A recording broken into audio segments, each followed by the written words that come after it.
8S Gen 4 or Snapdragon 8 Gen 3, saan ba mas maganda? Well, so both of them are performing chipsets. The 8 Gen 3 is considered an X-flagship chipset, whereas the 8S Gen 4 is considered an upper mid-range na chip or maybe a mid-tier mid-range chip.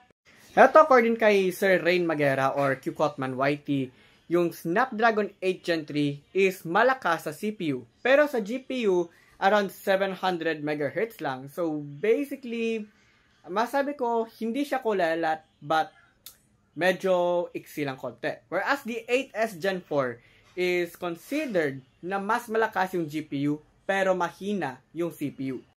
So, basically, when it comes to heavy gaming, kayang-kaya ni 8S Gen 4 dito kasi malakas yung GPU. But that cost sa malakas na GPU is of course yung heat. Kaya grabe uminit si 8S Gen 4 compared to 8 Gen 3. So this is the reason na bakit na-prefer ko si 8 Gen 3 because optimized siya. Pero there's a possibility na ma-optimize yung 8S Gen 4. The answer is yes if ma-optimize sila for the sake of the overheating problems. And yun lang. So hope this helps. So this is Tech Dolphins. Also, if any more questions, just comment down below.